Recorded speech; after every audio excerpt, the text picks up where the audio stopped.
Hello everyone, আসসালামু আলাইকুম। Me and my সন চ্যানেলের পক্ষ থেকে আমার সকল ভিউয়ার্সদেরকে জানাই আন্তরিক শুভেচ্ছা।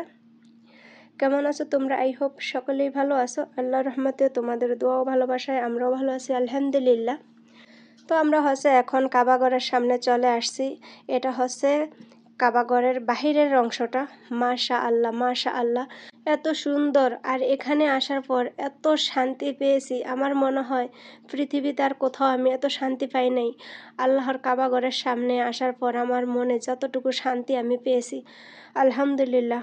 আমি দোয়া করি আমার প্রত্যেক মুমিন মুসলমান ভাই বোনদেরকে একবার হলো মহান আল্লাহ পাক রব্বুল আলামিন হজ করার তৌফিক দান করুক, আমিন। তখন আমরা ভিতরে প্রবেশ করছি ৭৯ নাম্বার গেট দিয়ে। আমরা তাওয়াফ করবো, আর তাওয়াফ করার জন্য ৭৯ নাম্বার গেট দিয়ে ভিতরে প্রবেশ করতে হয়। তো আমরা ভিতরে এসে পড়ছি, আলহামদুলিল্লাহ। কাবাঘর দেখে তো চোখের পানি আটকে রাখতে পারিনি, সুবহানাল্লাহ। যাই হোক, এখানে আসার পর আমরা প্রথমে 2 রাকাত নফল নামাজ আদায় করেছি।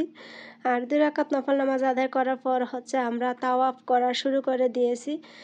হাজরে আসাদ পাথর যেই কর্নারে, ওই কর্নার থেকেই তাওয়াফ করা শুরু করতে হয়। বিসমিল্লাহির রহমানির রহিম আল্লাহু আকবার বলে কাবা শরীফের দিকে হাত করে, তারপরে আল্লাহু আকবার আল্লাহু আকবার বলে হাতের চুমু খেয়ে তারপর তাওয়াফ শুরু করতে হয়। লাব্বাইক আল্লাহুম্মা লাব্বাইক, লাব্বাইক লা শারীকা লাকা লাব্বাইক, ইন্নাল হামদা ওয়ান নিমাতা লাকা ওয়াল মুলক লা শারীকা লাক। এটা বলা তাওয়াফ করা শুরু করতে হয়। তারপর যার যা ইচ্ছা ওই দোয়াই পরে তাওয়াফ করতে পারে। তারপর হাজরা আসওয়াদের আগের কর্নারে এসে রব্বানা আতিনা ফিদ দুনিয়া হাসানাহ ওয়া ফিল আখিরাতি হাসানাহ ওয়া কিনা আযাবান্নার, এই দোয়া পরে হাজরে আসাদ পাথরের কর্নারে আসতে হয়। তো আসার পর আবার দ্বিতীয় তাওয়াফ শুরু করতে হয়। এভাবেই 7 বার তোয়াফ করতে হয়। আর 7 বার তোয়াফ করার পর জমজম কূপের পানি পান করে তারপরে আবার 2 রাকাত নফল নামাজ আদায় করতে হয় কাবাঘরের সামনে বসে। নফল নামাজ আদায় করার পর চলে যেতে হয় সাফা মারোয়ার কাছে। সাফা মারোয়া 7 বার 7 চক্কর দিতে হয়। সাফা থেকে মারোয়া 1 চক্কর, তারপরে মারোয়া থেকে সাফা 2 চক্কর, এভাবে 7 চক্কর দিতে হয়। তো এখন আমরা চলে আসছি জমজম কূপের কাছে। এখানে জমজম কূপ। আর এই জমজম কূপ সাফা পর্বতে। সাফা পর্বতে দাঁড়িয়ে কেবলামুখী হয়ে দোয়া পাঠ করে মুনাজাত করতে হয়। তারপর মারোয়ার দিকে যেতে হয়। আবার মারোয়ার পর্বতে গিয়ে সেমভাবে কেবলামুখী হয়ে মুনাজাত দিয়ে দোয়া পাঠ করে তারপর আবার সাফা পর্বতে আসতে হয়। এভাবেই 7 চক্কর দিতে হয়। আর সাফা এবং মারোয়া পর্বত দৌড়ানোর সময় একদিকে সবুজ বাতি দেওয়া আছে, ওই সবুজ বাতির নিচে দিয়ে পুরুষেরা দৌড়িয়ে দৌড়িয়ে যেতে হয়। আর মহিলারা স্বাভাবিকভাবে হাঁটলেই চলে, কিন্তু পুরুষদের জন্য ওই দিকে দৌড়িয়ে দৌড়িয়ে যেতে হয়। যতটুকু পর্যন্ত সবুজ বাতি ততটুকু পর্যন্ত। এভাবেই সাফা মারোয়া 7 চক্কর কমপ্লিট করতে হয়। তো সাফা মারোয়া 7 চক্কর কমপ্লিট করার পর মাথার চুল কেটে ছোট করে ওমরা হজ সম্পন্ন হয়। তো এই তো আমরা সাফা মারোয়া দৌড়িয়ে আলহামদুলিল্লাহ ওমরা হজ সম্পূর্ণ করে তারপর দ্বিতীয় তলায় উঠে বসেছি। আর সবাই তাওয়াফ করা দেখতেছি এবং আমরা এখানে বসে বসে দোয়া পাঠ করতেছি, মুনাজাত দিতেছি।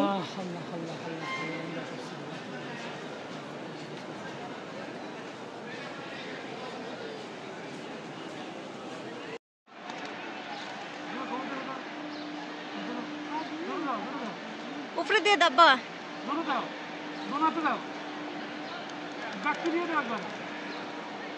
উদ্দা দিয়ে দাও, 2 হাতে উদ্দা দিয়ে দাও। এই বালা করে উদ্দা দাও, বালা করে উদ্দা দাও।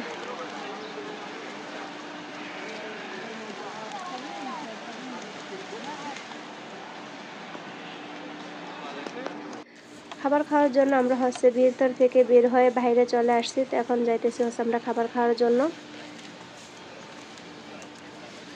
এদিকে কবুতর, অনেক কবুতরগুলো খুব সুন্দর লাগে।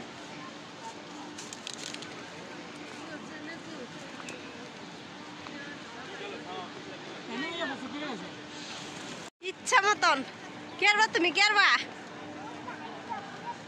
মুইতা আজ্ঞা ফুরে দিবা।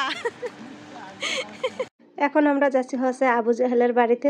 আব্দুর রহমান বলতেছে আবু জেহেলের বাড়িতে গিয়ে আমি পেশাব পায়খানা করে একদম ভরিয়ে ফেলবো। তো সেটা নিয়ে হচ্ছে আমরা হাসাহাসি করতেছি।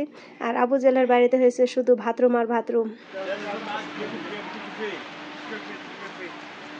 আবু জেহেলের বাড়ি থেকে বের হয়ে আমরা বাইরে চলে আসছি। এখান থেকে গিয়ে আমরা আগে হচ্ছে আব্দুর রহমানের চুল কাটাবো, তারপর আমরা খাবার খাবো।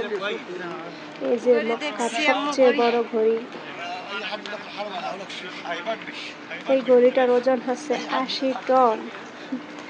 এই ঘড়িটা অনেক দূর থেকে দেখা যায়। ওই যে তোমার বই, এই যে তোমার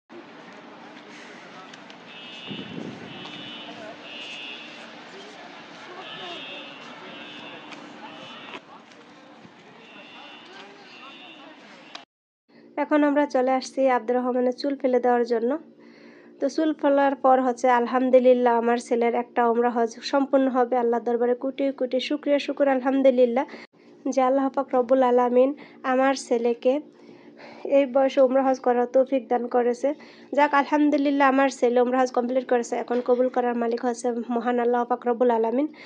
এগুলো হচ্ছে মক্কার ফুটপাতের দোকান, রাস্তার দুই পাশে হচ্ছে মহিলারা তাসবি, তারপর হচ্ছে মশলা দেন, হচ্ছে এখানে কাপড় চোপড়, শাড়ি, চুড়ি অনেক কিছু ওনারা বিক্রি করে। তো এখান থেকে হচ্ছে আমরা আর কিছু কিনি নাই।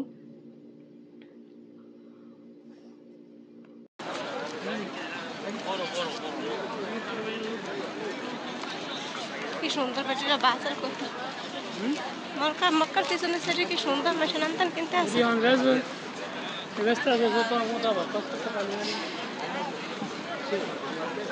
না ভাই খাবার হোটেল বিচার আছে, খাবার হোটেল কই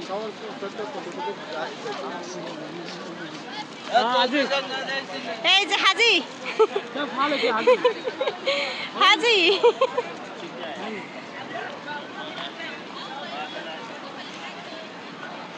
কি সুন্দর আতর সেন্ট কত কিছু। হ্যাঁ